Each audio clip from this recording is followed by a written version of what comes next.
Hey, what is going on, everybody? Today we are going to be doing a video on Marvel Future Revolution. It has been a little while since I have done one on this game, but I have been playing it quite casually since the pre-release. I wanted to give my take and thoughts on things as I hit level 100 now, and as we get closer to the official global launch date, which has been confirmed for August 25th, as you can see in this photo here, which is just over 2 weeks away now. So we're going to take a look at each of the game modes one by one, and how I feel about it, what I think is good and bad about Future Revolution, and some things that I hope might come as we move closer into global launch that I think is a little bit concerning to me, and what might keep me playing this going forward, because there is some things that I like about this game, some things that I don't like about this game, and also when it comes to sort of free-to-play versus pay-to-play or pay-to-win elements, there are some things I'm also concerned about. So sit back, strap in, and let's get this show started.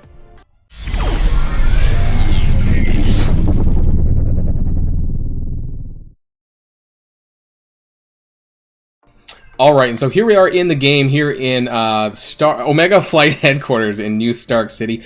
I don't want to spoil the game too much, so for those of you who aren't in the pre-release and who might be starting the game in global launch, I don't want to spoil too much of the story, so I'm going to try and do my best here not to do that. But basically, here we are. This is kind of the hub where you get to do everything, and I want to get started here by talking about the game and sort of the progression. So in terms of the window here, you can see my character. You probably saw that in the intro when I talked about that. This is my Captain Marvel here. We are level 100 and I have a power of 368,000. Now what does that mean? So it basically took me about, I would say, 3 weeks of casual play to get to level 100. Now you can do this a lot quicker if you were just to grind it out and play, you know, because it's not an energy based game. So it's, you know, however many hours you want to put into this, you could I don't know how long it takes to actually get to level 100.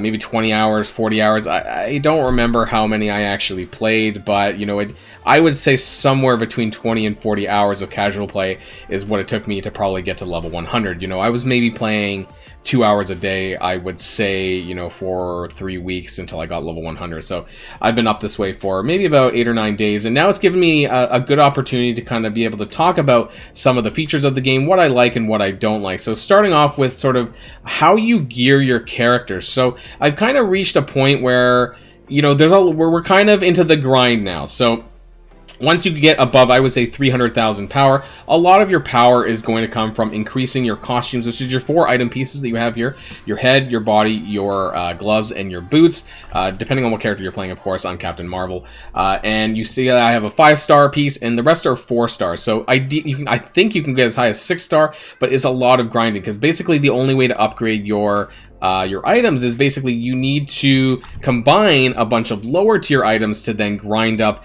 into your current item to get that to a higher star level. So and you know, there's a lot of grinding in this game, whether it's just to get materials for crafting. Crafting is the biggest part of the grind here. For battle badges, this is another aspect of the grind in terms of getting your power level up. Now you do this through a PvE mode called Blitz, which we will talk about. You basically do different blitzes which happen every 10 levels. You get these badges depending on how lucky you are for drops. You can do this 3 times a day for different blitzes, and you have a chance to get some of these badges. Now they range from basically 3-star badges to 6-star. So you see some of these red ones here. The Red Skull one specifically have 6-star. This Nebula one is 6. Actually, they're all 6-star. I do have some other ones that aren't, though, of course, but they're not as good. So mainly you want to grind the hell to get these 6-star badges. So we'll talk about this by going through the game modes from PvE to PvP. So starting things off, you unlock a Blitz very early on. You do get this at level 20. It starts with Kingpin all the way down to level 100. I know my head's blocking a little bit the way. There we are. So I moved myself properly this time.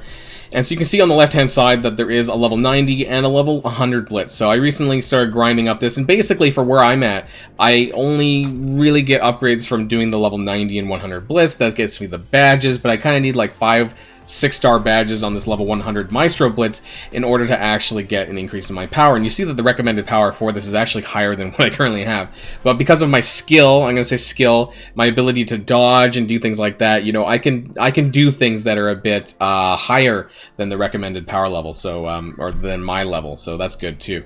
But realistically, this is the first PvE game mode that you unlock. You can do each of these 3 times a day, but realistically at level 100, I only really do like 6 60 and above. You can see at the bottom here, you get different rewards depending on how often you do it, but it's a diminishing return when you get to like the lower tiers. So realistically, unless you have a ton of time, you do want to kind of do the higher level ones first. So it depends on just how much time you have in a day. And second, we do have the most wanted, although this is a different sort of aspect. So we have to talk to Rocket Raccoon for that. And it brings up these basically most wanted targets. Now, I've already done this for the day, but basically, you know, in different areas of the game, there is this here, and you go and find them, you kill them, and you get rewards. You also get Omega cards, aka comic books, and that's where you're going to get some different rewards for upgrading. So that's another way to upgrade your characters as well. So you can see here, this is another way of upgrading your characters, like I said. So you kill these most wanted targets, which are basically open world enemies. You find them, you kill them, and you can kill 7 of them per day, and 2 big targets or prime targets that they're called, kind of like the main villains, the super villains, and you get additional comic book drops as well, or Omega cards. I call them comic books. And so I have like 4 stars, 2 5 stars, and this is another way to increase your power as well. Again, the same sort of grinding method that I mentioned about the equipment pieces, because you have to grind up Omega cards instead now. So you just basically combine lower Omega cards to get to these ones. So you do need to, you can just hit the combine button here really, and so you need 6 in order to do that. So if you have 6 of them, you can combine to get a green one, a 2-star, and then 6 2-stars will get you a 3-star, 6 3-stars will get you a 4-star, and so on and so forth, all the way up to 6 stars. So there is a lot of grinding of lower tier items that requires you to get up to the higher ones, and that's why it's taken me so long to really increase my power, and that's the bit of the concern. And I don't mind grinding at all. I'm really okay with grinding, but it depends on what I'm grinding for, and I think that's the most important aspect to that. So like I said, with regards to the game modes, especially on the PvE side of things, you have special ops. This also unlocks, I believe, around 25 level 25-30, I think it is, and this is a 4-person once a day mission where you do it. This is on a rotating basis, and depending on, well, I forget where's the plan. So depending on what day of the week you are, you have different versions of this: Sekar, Survival, Xanderth, Defense, Hydra Escape. Those are the only 3 ones right now. So that's kind of interesting thing to do. It does level you up to 100, so it does scale you up to 100 depending on what level you are. So it doesn't really matter too much there about what your individual power level is. But where it does matter, things like the battle challenge. Now this is a very interesting thing, something that I wish they had in Marvel Strike Force, because this is kind of like a tower mode in that sense. You start at level 1 and then you work your way up. There are different challenges. You have to do different things. You can clear the challenge, and they ask you to do or not do certain things. So in this case, maintain 60% HP or higher, and different ones, which are really fun. And this resets on a weekly basis. Currently I'm on, there's a total of 30 of them, I think, yeah, and I'm at number 17. Yeah, I haven't quite cleared 17 yet. So this always gives me like a new goal on a weekly basis to be able to do, and I find this actually quite fun. Now, what though my power really makes a difference for is raids. So currently on a PvE side of things, this is the only thing that I think there is chasing for your power. So that's kind of my issue right now is, you know, I don't mind grinding, but what am I grinding for? You know, what am I trying to get to in terms of game content that I need higher level power for? And that really comes down to raids. So there's 5 different raids. Again, depending on the day of the week, you'll have a different raid to accomplish. But when you click on this one, this is Cull Obsidian, for example, you can see here that difficulty challenge, this is the base one, requires 170,000 power recommended. It goes up to extreme, that's 452,000, which is almost 100,000 more than I currently have. And it goes up to ultimate, which is 678,000. So in terms of recommended power, this seems to be the power chase in that case. You want to get a higher power so you can do these easier. Now, that's all there is currently that I see. And do let me know in the comments down below if I'm getting this completely wrong, but I don't really see a lot of things in terms of what can you do at a higher power level. You know, for other games like Marvel Strike Force, obviously there's game modes like Dark Dimension. There's a reason why you want to increase your character's power. Now for this, all I see is raids, and really that's about it. Now there's other PvP game modes. Obviously you want to stay on top of people with regards to your power versus their power, and that's part of the concern that I have with Marvel Future Revolution, is that I am not a super big fan of the PvP system. because I think it really puts you at odds with spenders. And now you always know this is the case, especially when there's PvP elements in a game. When there's a pay-to-win and a free-to-play version, those pay-to-win people are obviously going to kick your ass and be on top of you more so than in other, in a regular MMO, for example. But here, we click on the arena. So these are all the different PvP game modes. There's 3 currently. You first unlock at Omega War. I think this is, or no, actually, sorry, I don't remember which one you unlock first. Dimensional Duel or Omega War. I think this is around the level 50 mark. I think 50 to 60 mark. Dimensional Duel is a 1v1 match where you match up with a random player in your similar sort of ranking, and you go to town with them.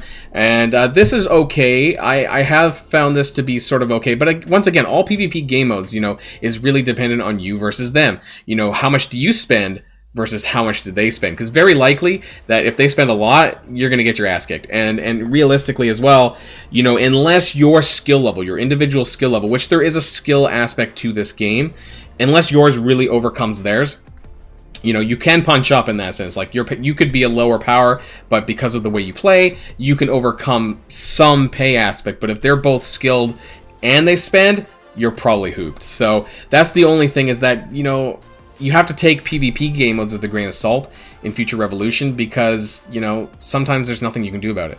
And it's just about how much your wallet is there. So Dimensional Duel is 1v1. It's okay. It is what it is. They're really quick, at least. You do 5 times per day. That's how many you can do. And, yeah, that's that. Omega War is quite different. It is a 10v10 arena match. You can do this twice per day, and this one, definitely you can tell the difference when it comes to people who spend, because the people who spend typically are the highest on the points board, and that makes a significant amount of difference in my opinion. So I don't actually participate in this game mode as frequently, just because I don't find PvP in Future Revolution, to me personally, a whole lot of fun, because I am free to play in this game. I haven't spent anything, so mainly I'm focusing on the PvE elements of things, and that's probably why you're not going to get a great, explanation from me on the PvP games mode side of things, because I probably just don't get it. AKA, I don't spend a lot of money, so there's probably a lot to it if you're really big into PvP, and I do apologize, for me not explaining it probably as good as it could be.